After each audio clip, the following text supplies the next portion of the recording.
Hey guys, so I'm finally getting around to making some new videos in 2018. The videos I've been putting up, I've been making in the last couple of years because I don't usually make a whole lot of videos during the winter months. But anyway, just got this 1974 Model 19 8 horsepower Briggs and Stratton. This came off an old tiller. The tiller seen better days, so I salvaged the motor off of it. It's got the old updraft carburetor, just like in my last video I showed how to clean this. And I'm having problems with this. I'll go into more detail in another video I'm going to be doing. But I got an extra carburetor for this, so I might just have to change carburetors. I did have to take the flywheel off and clean the points. And I didn't make a video on it because I got videos on it. But trying to get it running, I ran into a problem that I don't have a video on, so I figured it'd be a good time to make a video. Sitting there cranking on it, and the recoil quit catching. The recoil is working, but the clutch ain't.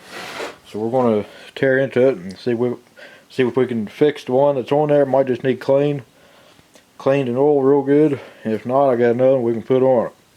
So let me get the flywheel cover off. You got two bolts up here, one down here, and one down here. They're all 7/16 drive, and your flywheel cover will pop off. And we get in there and look at show you what type this is and everything.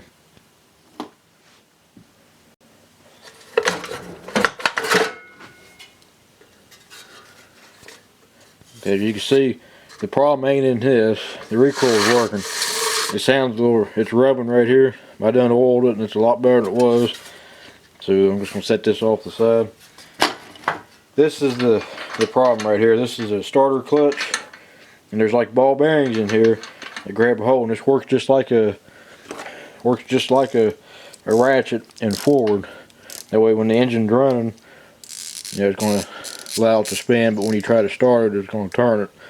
That's the same basic principle as this. So you got supposed to be 4 1/4-inch bolts here that hold the screen on this. I'm going to take them off. Try to speed things up for you instead of showing so many bolts and stuff on the camera. Okay, so this is your actual clutch here, and it does two things. It works your recoil, and it also holds your flywheel on. And if you don't have these two tools, this is supposed to hold the flywheel. This is actually for like a 3 horsepower engine. Catches the fins. And this is your starter clutch removal tool. It grabs a hold of this.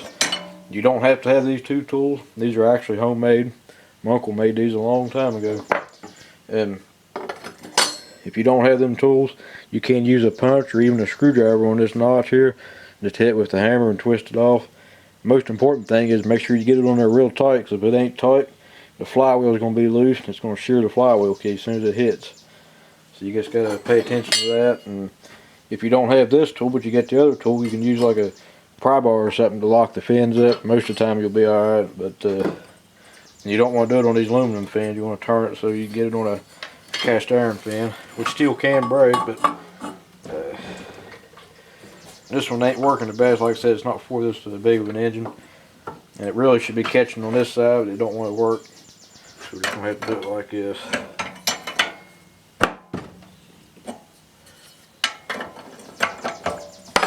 If you got somebody to help you hold everything, it's real handy. But you can do it by yourself.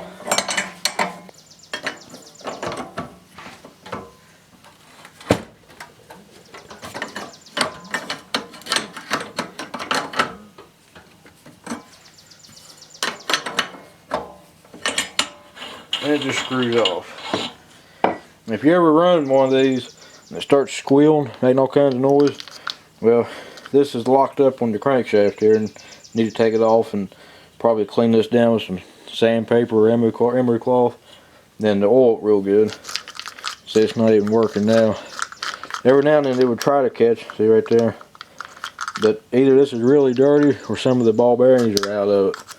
So you take it off and it starts working. That's usually the way it goes. But anyway, it's not right anyway, but we're going to go ahead and take this off, take it apart. And there ain't really a whole lot to these, but they're kind of annoying to work on, to be honest about it. If you look, it's 2 pieces. You need to try to get this plate off. I'm going to try it with a screwdriver. If it don't work, I'm going to take a chisel and gently tap it in there just to get it to start spreading apart. Usually they come right loose. I just hope this hasn't been apart before and somebody lost the ball bearings out of it. If that's what it is, then we'll just have to put another one on it because I don't have any extra ones.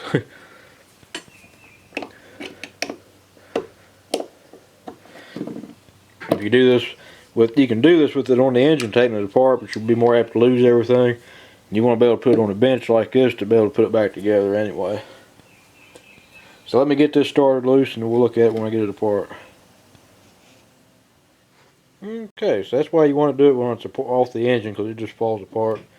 I just took that little chisel right here and held it like that and hit it with the hammer real gently. It just popped off. Because if you look, see, it just barely presses in and your screws help hold it on anyway. But everything looks alright, just dirty.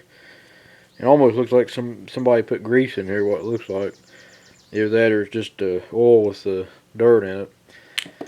But everything's here. You see there's 6 balls, and this will come off here, and you want to be able to do this to put it back together. You kind of see how they go in there. They just catch in them spots right there. So I'm going to clean this up with the carburetor cleaner real good. If you got a parts washer, it'd be a good place to clean it. There's actually like a little sponge down inside there, and the only purpose of that is to hold oil in there. And what this hole's for right here, you can spray oil down in there and it soaks that up, keep a little bit of oil in there. So like I said, I'll clean this up real good and we'll get right back to you putting it together and hopefully it works. Well, after looking at it a little closer, this thing's had better days. You can see there's been a lot of starting with this thing. And even this clutch piece here, some of the teeth are chewed up pretty bad, especially that one. But we're gonna see what it does. Hopefully it just needed clean. That'd be the main thing, at least for right now. But we'll just have to see what it does. But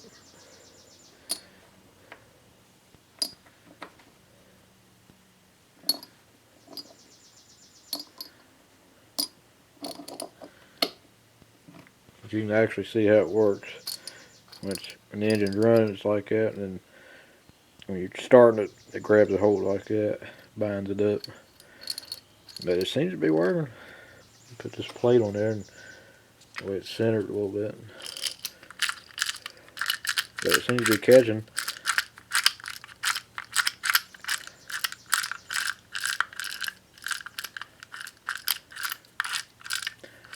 So I'm gonna put a little bit of oil in here, and you don't really want to use like thick oil. I mean, you can use motor oil, but it tends to cake up more and everything. So I'm just gonna use a real thin tool oil, either like air tool oil or even WD-40, something like that, and see how it does. I think it's gonna be alright. I think it just needed clean where all that grease and stuff was caked in there. It seems to be working. If we have any more problems with it, we'll put another one on it or see if I can get a new one. I'm not sure if they're even making these still yet or not. I'll have to find out. They stayed basically the same over the years too. There ain't been really no major changes in it. And don't forget to put that foam back in here. It helps hold oil on the crankshaft there.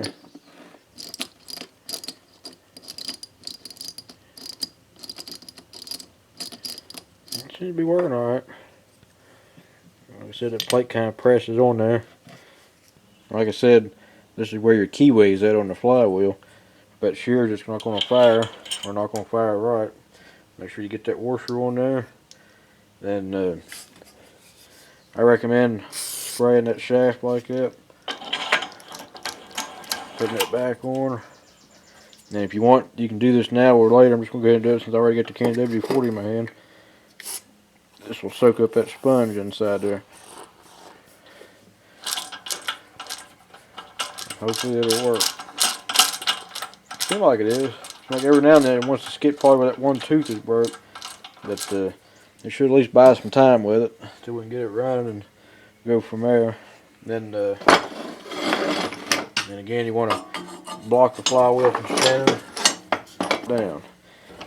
I have seen some people make a ring like this and weld like a socket to it so they can use an impact on them to take them loose. And tighten them up too, but you don't want to get them super tight.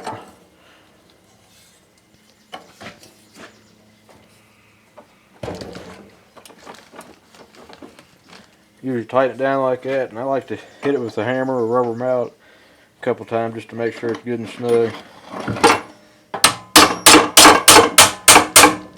Do that, you know it's going to be tight enough. Then once you get that good and tight, don't forget to put your screen, your bolts on, because that's what holds this together. If for some reason your engine don't have the screen, go ahead and put the bolts in there because it catches that lip. It keeps that from coming apart on you. I said there's supposed to be 4, but I only got 3, and I don't know if I have any laying around or not. I'll check. And once you do that, you're ready to put the flywheel shroud back on. Make sure you don't pinch your spark plug wire. You may have to turn this slightly to get it to line up. It seems like it's working. Like I said, you got 2 bolts to go in like this, and 2 up here on the top. So I'm going to get them in off camera, and we'll do a couple test cranks. Now we'll go ahead and do a couple of test cranks here, and we'll see if it'll start. It may not. I'm going to do a separate video of it running anyway, but this is just testing the recoil.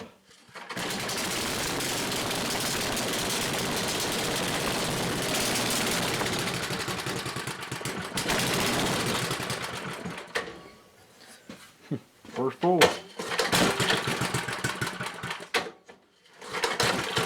I'm just testing the recoil. I wasn't expecting to fire up that easy on the first pull. It would have been sitting overnight. I'm still having carburetor problems, so I'm going to take the carburetor apart. And like I said, it's the same carburetor you've seen in my previous video. But at least we got the recoil working. Like I said, if that acts up later on, I'll just put another one on it. I wanted to share it with you because I didn't have no videos talking about that. Well, guys, thanks for watching. We'll catch you on the next video.